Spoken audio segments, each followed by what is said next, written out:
November 29 final day. ಶನಿವಾರ ಕುರ್ಚಿ ಬಿಕ್ಕಟ್ಟಿಗೆ full stop. ಸಿದ್ದರಾಮಯ್ಯನವರು ಮತ್ತು ಡಿಕೆ ಶಿವಕುಮಾರ್ ಅವರು ನಾಳೆ ದೆಹಲಿಗೆ ಹೋದ್ರು. ಶನಿವಾರ ಫೈನಲ್ ಮೀಟಿಂಗ್ ನಡೆಯಲಿದೆ. ಎಸ್, ಶನಿವಾರ ಮಲ್ಲಿಕಾರ್ಜುನ್ ಖರ್ಗೆ, ಕೆಸಿ ವೇಣುಗೋಪಾಲ್, ಸೋನಿಯಾ ಗಾಂಧಿ, ರಾಹುಲ್ ಗಾಂಧಿ ಮತ್ತು ಡಿಕೆ ಶಿವಕುಮಾರ್, ಸಿದ್ದರಾಮಯ್ಯನವರ ನಡುವೆ ನಾಯಕತ್ವಕ್ಕೆ ಸಂಬಂಧಪಟ್ಟಂತೆ ಚರ್ಚೆ ನಡೆಯುತ್ತೆ. ಮೋಸ್ಟ್ಲಿ ಮೊದಲು ಇಬ್ಬರನ್ನೂ ಕೂರಿಸಿ ಮಾತಾಡ್ತಾರಾ ಅಥವಾ ಒಬ್ಬೊಬ್ಬರನ್ನೇ 1 to 1 ಮಾತಾಡ್ತಾರಾ ಗೊತ್ತಿಲ್ಲ.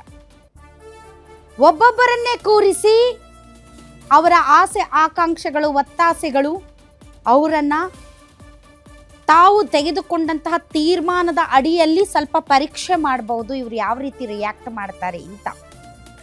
ಆ ರಿಯಾಕ್ಷನ್ ಅನ್ನ ನೋಡಿಕೊಂಡು ಇಬ್ಬರನ್ನು ಒಟ್ಟಿಗೆ ಕೂರಿಸಿ ಮಾತಾಡಬಹುದು.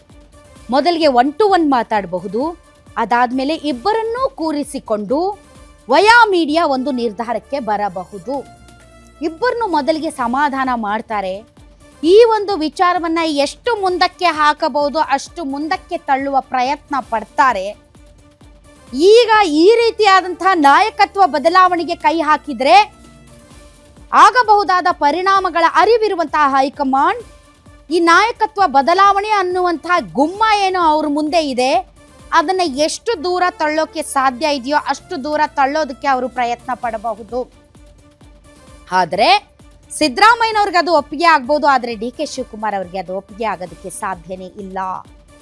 ಈ ತಿಂಗಳ ಒಳಗಡೆ ನವೆಂಬರ್ ಕಳೆಯೋದ್ರೊಳಗಡೆ ನಾನು ಮುಖ್ಯಮಂತ್ರಿ ಆಗಬೇಕು ಅಂತ ಪಟ್ಟು ಹಿಡಿದಿದ್ದಾರೆ ಡಿ ಕೆ ಶಿವಕುಮಾರ್. ಹೀಗಾಗಿ ಸಮಯ ಖರೀದಿಯ ತಂತ್ರವನ್ನ ಏನಾದ್ರೂ ಹೈಕಮಾಂಡ್ ಬಳಸಿದರೆ ಅದಕ್ಕೆ ಸ್ಟ್ರಾಂಗ್ ಆಗಿ ಅಪೋಸ್ ಮಾಡ್ತಾರೆ ಡಿ ಕೆ ಶಿವಕುಮಾರ್. ಸೊ ಇಬ್ಬರಲ್ಲಿ ಒಬ್ಬರಿಗೆ ಮುಂದಿನ ನಾಯಕತ್ವ ಕೊಡ್ತೀವಿ ಅನ್ನುವ ಘೋಷಣೆ ಮಾಡಬಹುದು. ಅಲ್ಲಿಗೆ ನವೆಂಬರ್ 29ರಂದೇ ರಾಜ್ಯ ನಾಯಕತ್ವ ಕಿತ್ತಾಟಕ್ಕೆ ಅಂತಿಮ ತೆರೆ ಬೀಳಲಿದೆ. ಆದ್ರೆ ಅಧಿಕೃತವಾಗಿ ಶನಿವಾರನೇ ಇದನ್ನ ಘೋಷಣೆ ಮಾಡದೆ ಅದನ್ನ ಗುಪ್ತವಾಗಿ ಇಟ್ಟುಕೊಳ್ಳುವಂತಹ ಸಾಧ್ಯತೆಯೂ ಕೂಡ ಇದೆ. ಯಾಕೆ ಅಂದ್ರೆ ಫೆಬ್ರವರಿಯಲ್ಲಿ ಬಜೆಟ್ ಮಂಡನೆ ಹಿನ್ನೆಲೆಯಲ್ಲಿ ನೆಕ್ಸ್ಟ್ ನಾಯಕತ್ವದ ವಿಚಾರ ಸೀಕ್ರೆಟ್ ಆಗಿ ಉಳಿಸಿಕೊಳ್ಳುವ ಸಾಧ್ಯತೆಯೂ ಕೂಡ ಇದೆ.